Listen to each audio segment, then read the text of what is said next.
All right, so we're starting this vlog off because I am flying to San Diego in the morning at 4 a.m. I wake up to fly to San Diego at 6 a.m.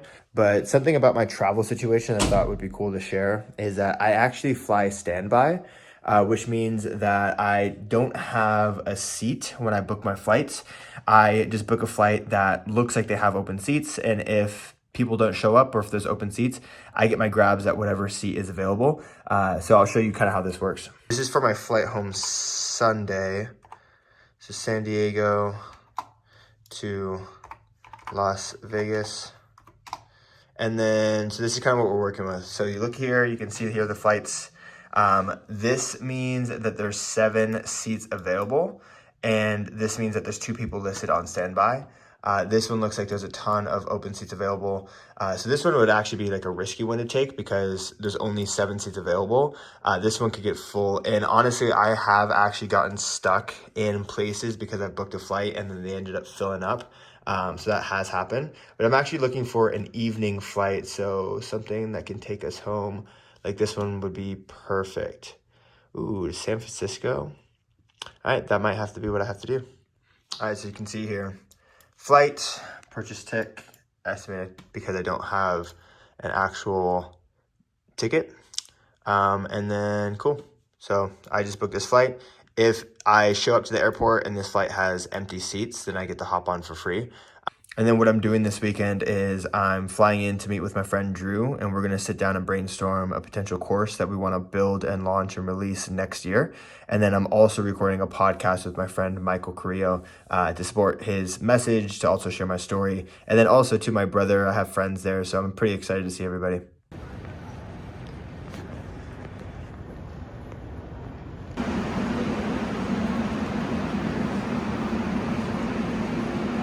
All right, so we just made it to the airport. I'm in the terminal that you guys have never seen. Fucking slot machines inside the airport, but they're here as soon as you get off the plane. My flight leaves in 30 minutes, and I actually don't find out whether or not I have a seat until the last person boards. And once the last person boards, they do a final call. They see how many seats are left over, and whichever seats are left over are distributed out to the people who are on standby.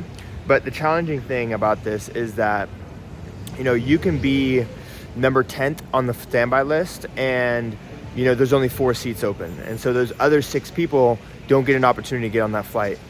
So, you know, it's kind of like a roulette game. I feel pretty confident. I'm number 3 on the list. I think there's plenty of seats. But the other challenge is not only do I have to do this from Las Vegas to Los Angeles, but I also have to make the flight from Los Angeles to San Diego. So it's like a double risk because I could miss a connecting flight. So pretty much what that list means is that I got a seat.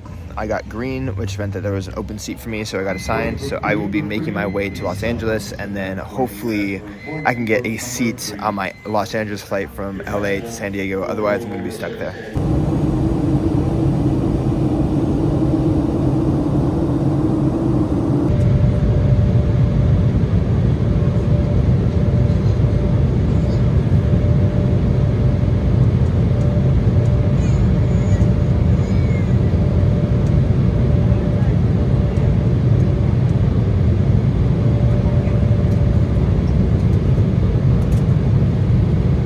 All right, guys, so I just got to my brother's place, crashing at his apartment, and gonna get some work done and then go lift at the gym with Drew. After that, we're gonna be doing some masterminding stuff to plan out the course and then enjoy the weekend.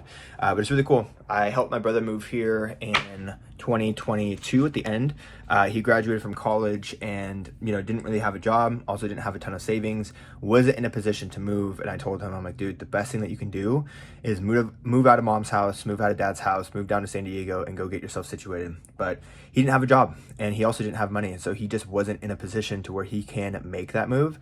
And I was fortunate enough to be able to pay his rent for the first 4 months that he lived here while he was able to look and secure a job. So, you know I show a lot of like the Corvettes and the Rolexes and the travel and stuff, but honestly the best and most important part about owning a business and also making your own money is being able to, you know, support the people that you love and actually provide life-changing opportunity, because I know for a fact his life would look completely different had he stayed home working, or had he stayed home living with mom and dad.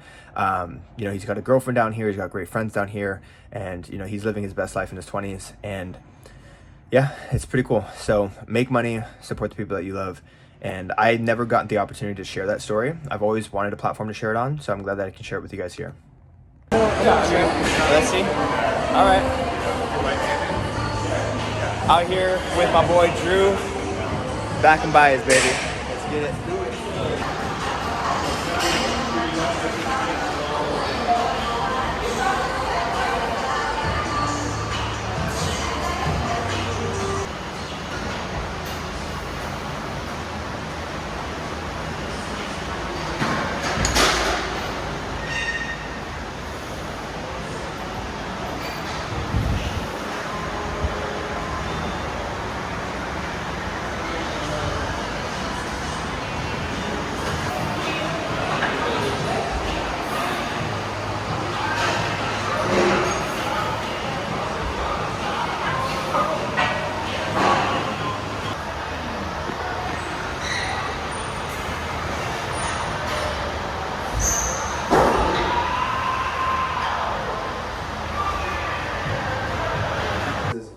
Needs to be done for onboarding. I mean, obviously this is, and then obviously if we need to expand it. So then the other part too is with this, now we take this assessment, we open it up into slides, and then we break it down even further. Yeah. So there's like going to be 10 sections of assessment, and each one will get even deeper and deeper. Yeah, and if they get too big, I'd like to just make it an entire separate thing. That's fine. Because what I've learned, this is at least my personal preference when it comes to courses and learning, is that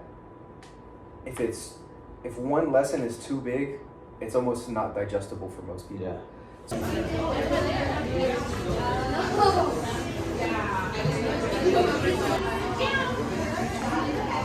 What'd you get?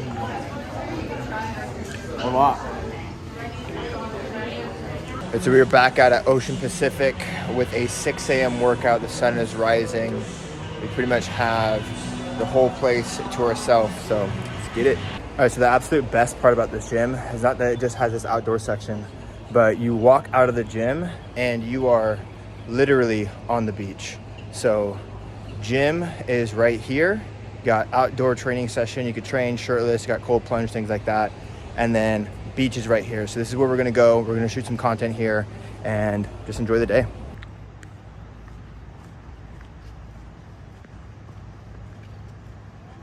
All right, so we finished up at the gym this morning. We did a 6 a.m. workout because the gym didn't actually open until 6. So, you know, I got to sleep in a little bit. Then after the gym, we went down to the water to go shoot some content, which you guys saw. It was freaking beautiful this morning. The water was cold, but the sun felt really nice and warm. And then I just got lunch with a couple friends of mine that I've known in San Diego for quite some time. But right now, we're actually going to get ready to go film a podcast with my good buddy, Michael Carrillo, which is the reason why I came into town this weekend to shoot this podcast. And so let's go to it. Must have been on his stuff, bro.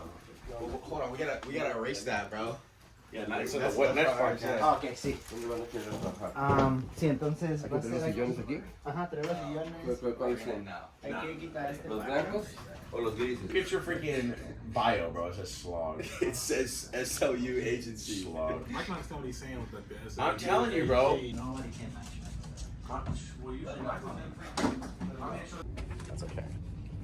Oh yeah, dude, look at that lighting, bro. Dang. I don't want to post to annoy people. Dude, I post like 10 times a day and I fucking yell. And I'm like, dude, because it's like I have urgency. I'm like, yo, I need to fucking make this thing work.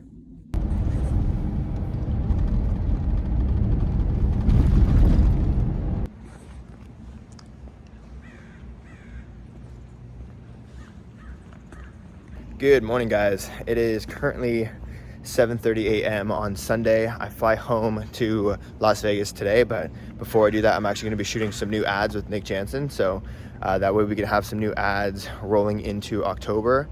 But yeah, down here at PB, about to grab myself my morning coffee and then get to work. I will forever die on the hill that San Diego is the best city in the United States. It is a city that absolutely built me into the man I am. It's a city that I moved to when I was 19, 20 years old. I wanted to pursue a dream in fitness coaching and fitness business, and this city allowed me to do that. And the reason was because I was able to surround myself by many, many like-minded individuals who were not only into fitness, but were also into social media, content, and entrepreneurship. And so it made me feel like I was normal. It made me feel like I had, friends that understood. It also gave me people to lean on and support when I was trying to film content or when I was having rough moments. I had a dear friend of mine, Lexi DeYoung, who unfortunately passed away this summer. But she was, like a big sister to me in the sense that, like, she took me under her wing when I moved here and, gave me support. She, offered me support in my dark moments. And, she was someone that I was always able to reach out to whenever I needed help. And, the last couple of years, I didn't exactly keep in touch with her as much as I should have. But I'm extremely thankful for her friendship because she was the first person that I met down here who, really opened up a world and a community that changed my life. And you just don't get that anywhere else other than San Diego. So this place will always hold a dear spot in my heart.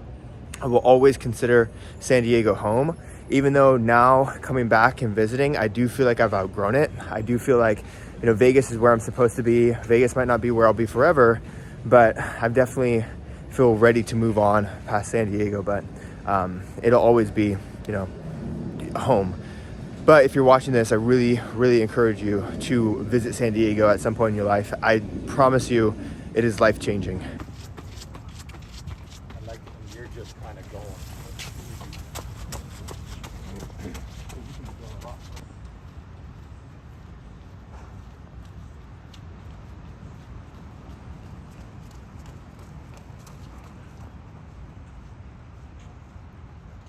All right, so I'm gonna wrap up this vlog here because I'll give you an update on my travel situation.